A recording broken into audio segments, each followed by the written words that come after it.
Awal pertama saya bisa rias itu, saya dari kecil suka ikut ibu saya, nganter-nganter, suka liatin, rias ibu saya. Kebetulan ibu saya itu seorang perias pengantin, hampir sampailah 5 tahun, tahap demi tahap, terus sampai tahun 2007 saya bekerja di suatu perusahaan, terus ditawarin, akhirnya saya tertarik dengan, perias jenazah, hampir 9 tahun. Perias jenazah itu memang dibilangnya langka, unik gitu. Kalau kita lihat, sepintas aja orang perias-perias itu kan banyak.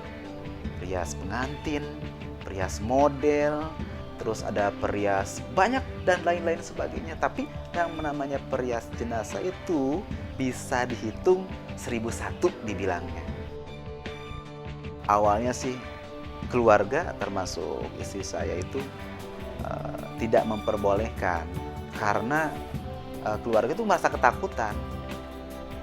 Ketakutan pasti setiap jenazah itu bukan ketakutan karena bilangnya wah ada inilah ada uka-uka, bukan. Jadi keluarga tuh nggak mau kalau gitu andai kata saya itu ketular dari penyakit itu. Saya sedikit demi sedikit jalanin tuh kan, terus akhirnya keluarga mengizinkan sampai sekarang.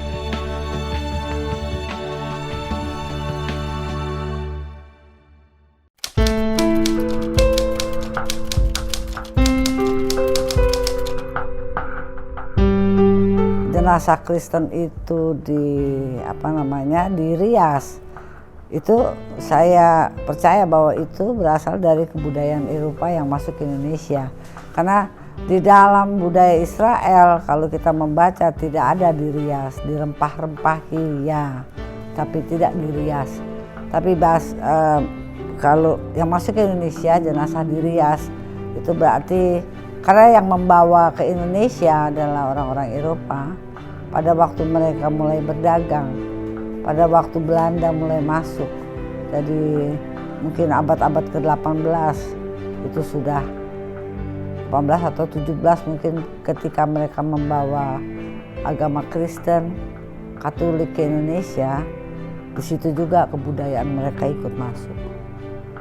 Di saat itulah mungkin orang merasa bahwa kok bagus ya gitu, meninggal seperti itu. Jadi mereka ikutin.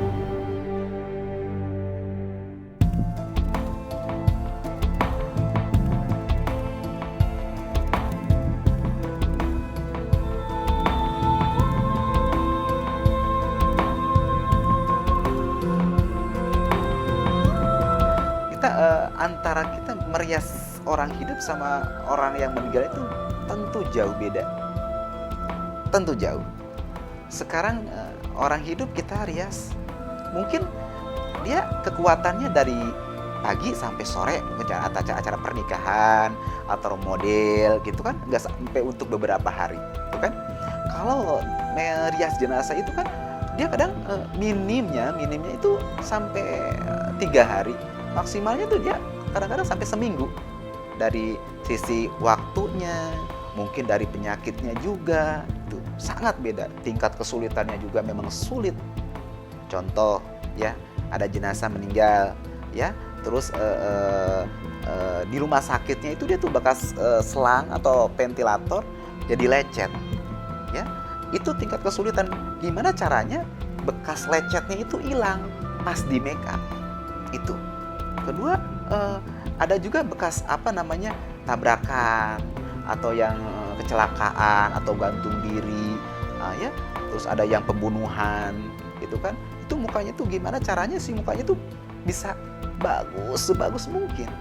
Jangan disamain make up orang hidup sama orang mati, ya. Pasti beda, ya. Itu pasti keluhan. Yang namanya keluhan dari keluarga, terus komplainan dari keluarga kadang-kadang banyak. Oh mas, saya nggak mau terlalu medok-medok atau saya nggak mau tebel-tebel. Tapi kenyataannya emang jenazah itu sakitnya sakit jantung. Contoh misalkan kalau jantung, sakit jantung itu pasti hitam muka, memer-memer, atau dari contoh sakit liver, mati kuning. Gimana itu tantangan buat seorang presiden.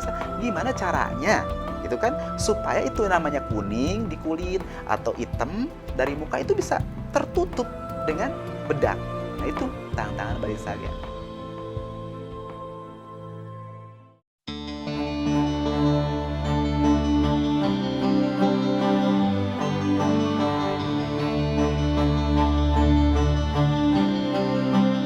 Saya make up orang hidup sama saya rias orang hidup juga sama rias jenazah juga. Tapi alatnya saya bedain. Merias jenazah itu sama kayak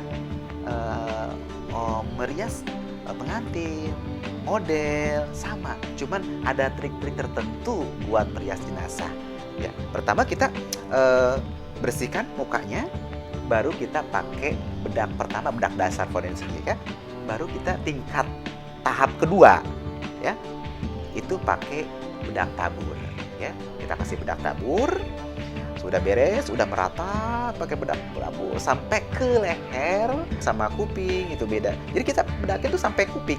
Kupingnya, lehernya tuh merata. Tuh, tahap kedua pakai bedak tabur. Tahap ketiga kita tabur pakai bedak padat. Itu untuk tahap bedak itu udah cukup. Nah, beres semuanya tuh bedak. Nah, kita bikin alis. Sudah bikin alis, baru kita kasih eyeshadow. Kalau saya pribadi, kalau untuk rias jenazah ini, saya tuh bisa yang dipertamakan tuh bukan muka tapi rambut dulu. Rambut disasak, beres sasak, ya, baru rias jenazah. Bagi sebagian orang mengadopsi ayat-ayat ini di dalam ritual untuk jenazah. Jadi orang mau menghadap Yesus, pakai dong yang bagus ya.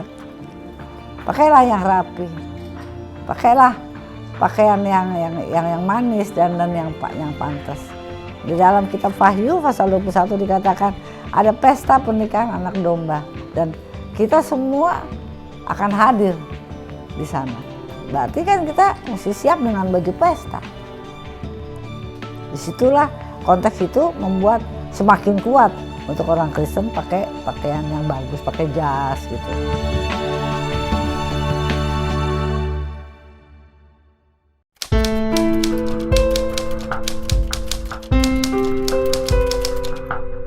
Pertama awal make up gitu, rias jenazah itu saya sampai nggak bisa makan, nggak bisa minum, kayak enak gitu. Namanya kita berhadapan sama dibilangnya gaib, hal-hal yang gaib itu pasti ada ritualnya. Ya, saya ngalamin sendiri peristiwa-peristiwa yang aneh. Mungkin ada bisikan-bisikan yang tanpa cuman bisikan aja tanpa ada wujudnya. Kadang-kadang ada yang suka teriak, kadang-kadang ada yang mas, tolong dong mas, kayak gitu kan. Itu udah biasa. Dia bilang ada ekstrim juga sih kayak gitu. Kayak dibilang horor, cuman ya mungkin di bidangnya dia sih udah terbiasa. Mungkin dia cerita sih aku agak merinding juga gitu. Iya pasti lain lah, pasti ya itu harus benar-benar siap mental kalau itu.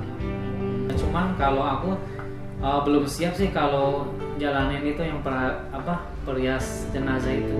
Mungkin itu harus siap mental yang benar-benar.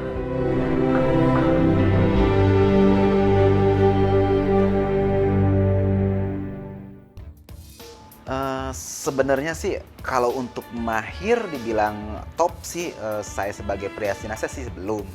Tidak semua orang yang bisa merias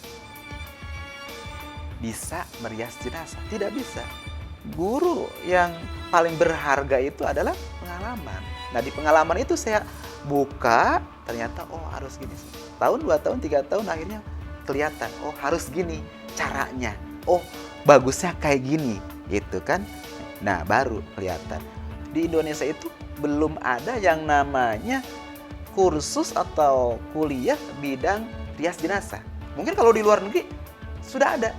Ya, perias jenazah kursus ada. Di Indonesia belum ada. Nah, makanya pengen mendirikan atau ya sedikitnya kursus perias jenazah. Buat yang mau belajar di bidang rias jenazah, ya, saya anjurkan ya terus belajar lagi nggak cukup satu kali atau setahun 2 tahun. Saya pribadi aja menggeluti bidang rias jenazah itu sampai 9 tahun baru kelihatan hasilnya. Jadi kalau baru 1 tahun 2 tahun itu belum ada apa-apanya. Terus perdalam. Tingkat kesulitannya mungkin lebih banyak. Prospek kedepannya sih saya pengen lebih bagus lagi, mungkin ya lebih bagus lagi servis keluarga duka, peningkatan kualitasnya itu harus lebih bagus ya. Jangan ada sampai keluarga almarhum saya make up atau saya rias terus bilangnya nggak puas. Saya pengennya setiap jenazah yang dirias sama saya itu pengennya bagus hasilnya dan keluarga juga angkat jempol.